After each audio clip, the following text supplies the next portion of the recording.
اعوذ باللہ من الشیطان الرجیم بسم اللہ الرحمن الرحیم قل یا اہل الکتاب تعالوا الى کلمة سواء بیننا وبینکم الا نعبد الا اللہ ولا نشرک به شیئا ولا يتخذ بعضنا بعضا اربابا من دون اللہ فَإِن تَوَلَّوْا فَقُولُوا اشْهَدُوا بِأَنَّا مُسْلِمُونَ، یعنی اے حبیب تم فرما دو اے اہل کتاب ایسے کلمے کی طرف آؤ جو ہمارے اور تمہارے درمیان برابر ہے، وہ یہ ہے کہ اللہ تبارک و تعالیٰ کے سوا کسی کی عبادت نہ کریں اور کسی کو اس کا شریک نہ ٹھہرائیں، اور ہم میں کوئی ایک اللہ کے سوا دوسرے کو رب نہ بنائے۔ پھر بھی اگر وہ منہ پھیرے تو اے مسلمانوں تم کہہ دو، تم گواہ رہو کہ ہم سچے مسلمان ہیں۔ قل یا اہل الکتاب، تم فرماؤ اے اہل کتاب۔ اہل کتاب کو 3 چیزوں کی طرف دعوت دی۔ پہلی یہ کہ اللہ کریم کے سوا کسی کی عبادت نہ کریں، اور یہ وہ چیزیں ہیں جس میں قرآن، توریت اور انجیل سب متفق ہیں اور ان میں کوئی اختلاف نہیں۔ دوسری یہ کہ ہم کسی کو اللہ کے سوا شریک نہ ٹھہرائیں، نہ حضرت عیسیٰ علیہ السلام کو اور نہ حضرت عزیر علیہ السلام کو، اور نہ اور کسی کو، اور یہ بات پہلی بات ماننے کے مترادف ہے۔ تیسری بات یہ ہے کہ ہم میں سے کوئی کسی کا اپنا رب نہ بنائے، جیسے یہود اور نصارہ نے اپنے علماء اور پادریوں کو بنا رکھا تھا کہ ان کے احکام کو اللہ کریم کے حکم کے برابر سمجھتے ہیں۔ اس آیت میں اختلاف ختم کرنے کا ایک عمدہ طریقہ بیان کیا ہے۔ مشترکہ اور متفقہ چیزیں ہیں، انہیں طے کر لیا جائے تاکہ اختلافی امور ممتاز ہو جائیں اور ان کی تعداد کم ہو جائے اور بحث صرف انہی پر منحصر رہے۔ ورنہ ہوتا یہ ہے کہ جب بحث کی جاتی ہے تو کبھی اختلاف موضوع زیر بحث آتا ہے اور کبھی اتفاقی پر بحث ہو جاتی ہے۔ یا اہل الکتاب لم تحاجون فی ابراہیم وما انزلت التوراۃ والانجیل الا من بعدہ افلا تعقلون، اے اہل کتاب تم ابراہیم کے بارے میں کیوں جھگڑتے ہو، حالانکہ توریت اور انجیل تو اتری ہی ان کے بعد ہے، تو کیا تمہیں عقل نہیں؟ لم تحاجون فی ابراہیم، تم ابراہیم کے بارے میں کیوں جھگڑتے ہو؟ نجران کے عیسائیوں اور یہودیوں کے علماء میں حضرت ابراہیم علیہ السلام کے متعلق مناظرہ ہوا۔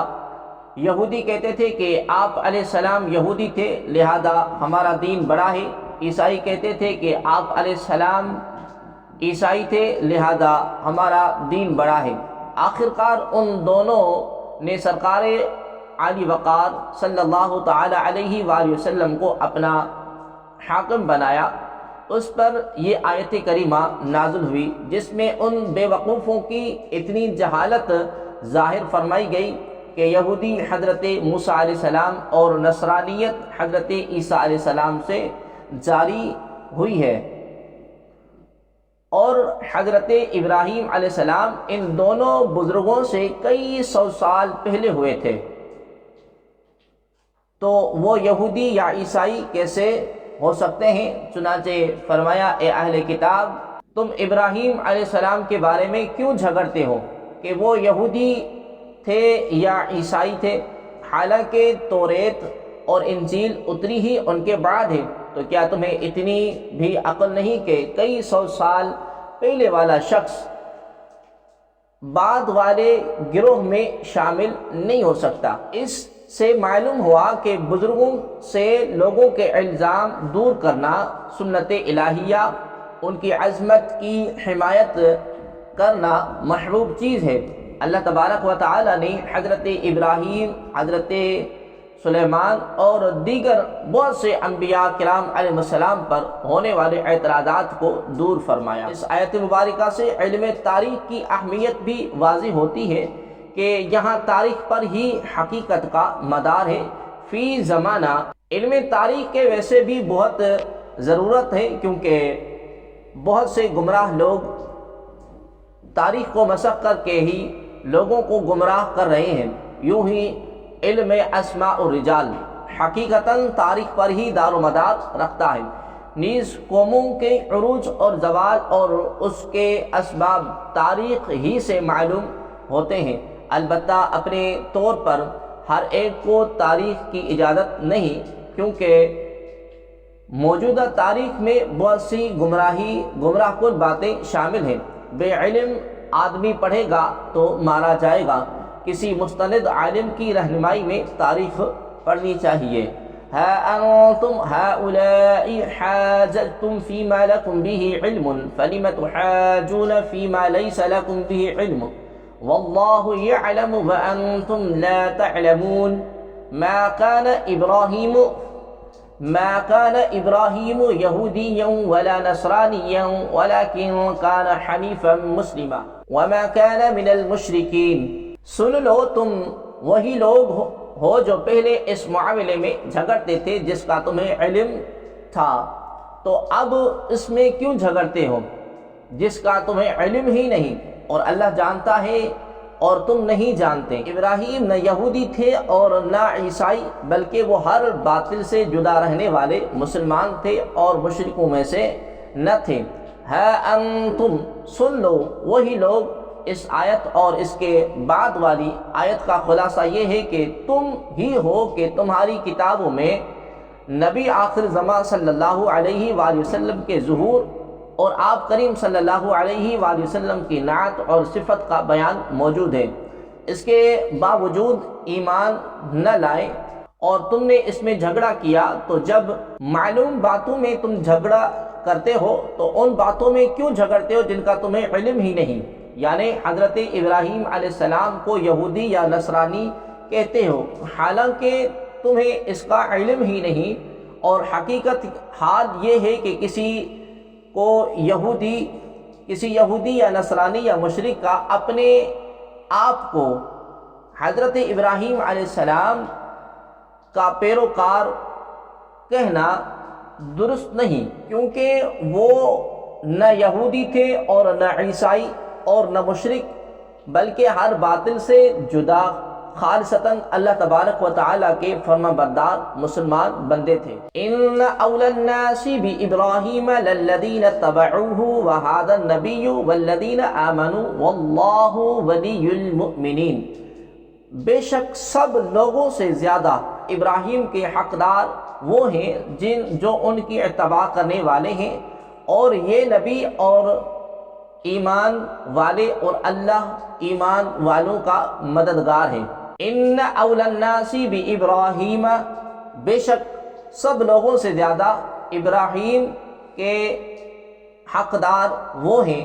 اوپر کی آیت میں بیان ہوا کہ کسی کو یہودی یا نصرانی یا مشرک کا اپنے آپ کو حضرت ابراہیم علیہ السلام کا پیروکار کہنا درست نہیں، کیونکہ وہ نہ یہودی تھے اور نہ عیسائی اور نہ مشرک، بلکہ ہر باطل سے جدا خالصتاً اللہ تبارک و تعالیٰ کے فرما بردار مسلمان بندے تھے۔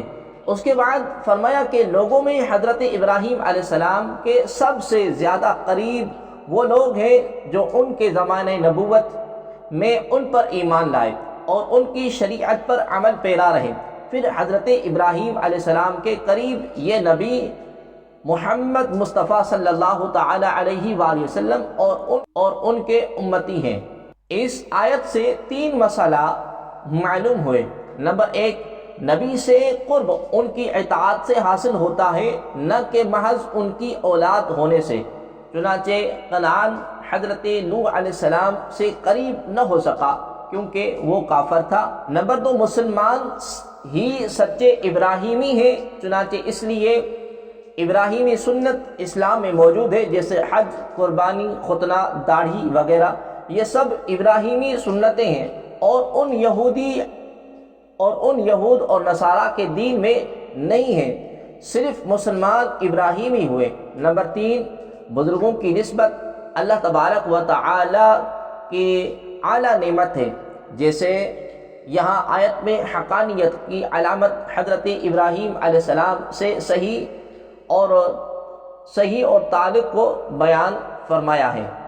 وَدَّتْ طَائِفَةٌ مِّنْ أَهْلِ الْكِتَابِ لَوْ يُضِلُّونَكُمْ وَمَا يُضِلُّونَ إِلَّا أَنفُسَهُمْ وَمَا يَشْعُرُونَ۔ کتابیوں کا ایک گروہ دل سے چاہتا ہے کہ کسی طرح تمہیں گمراہ کر دیں، اور صرف خود کو گمراہ کر رہے ہیں اور انہیں شعور نہیں ہے۔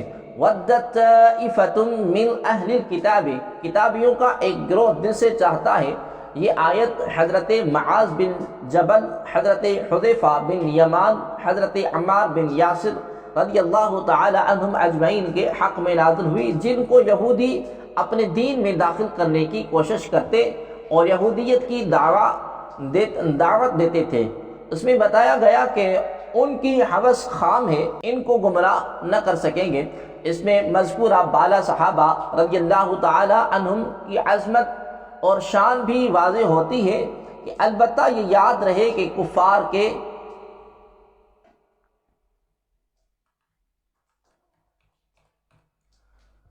گروہ مسلمان اپنے دین میں داخل کرنے کے لیے کوششیں ہمیشہ کرتے رہیں گے، چنانچہ وقتاً فوقتاً کفر اور ارتداد کی تحریکیں چلتی رہتی ہیں، اور اب تو فلموں، ڈراموں، مزاحیہ پروگرام اور خصوصاً گانوں نے تباہی مچا رکھی ہے۔ اللہ تبارک و تعالی ہمارے ایمان کی حفاظت فرمائے۔ یا اہل الکتاب لم تکفرون بآیات اللہ وانتم تشہدون، اے کتابیو اللہ تبارک و تعالی کے ساتھ کیوں کفر کرتے ہو حالانکہ تم خود گواہ ہو۔ لم تکفرون بآیات اللہ، اللہ کی آیتوں کے ساتھ کفر کیوں کرتے ہو؟ اہل کتاب سے فرمایا گیا کہ اے کتابیو تم اللہ تبارک و تعالی کی آیتوں کے ساتھ کفر کرتے ہو، حالانکہ تم خود اپنی کتابوں توریت اور انجیل پڑھ کر قرآن اور محمد مصطفیٰ صلی اللہ تعالی علیہ وآلہ وسلم کی حقانیت کے گواہ ہو، اور تمہاری کتابوں میں سرور عالم صلی اللہ علیہ وآلہ وسلم کی نعت اور صفت موجود ہے، اور تم جانتے ہو کہ وہ نبی برحق ہیں اور ان کا دین سچا دین ہے۔ یا اہل الکتاب لم تلبسون الحق بالباطل وتکتمون الحق وانتم تعلمون، اے کتابیو حق کو باطل کے ساتھ کیوں ملاتے ہو اور حق کیوں چھپاتے ہو حالانکہ تم جانتے ہو۔ لم تلبسون الحق بالباطل، حق کو باطل کے ساتھ ملاتے ہو۔ فرمایا کہ اے کتابیو اپنی کتابوں میں تحریف اور تبدیل کر کے حق کو باطل کے ساتھ کیوں ملاتے ہو اور ذاتی مفادات کے لیے کیوں چھپاتے ہو، حالانکہ جانتے ہو کہ یہ نبی حق ہیں اور تم غلطی پر ہو۔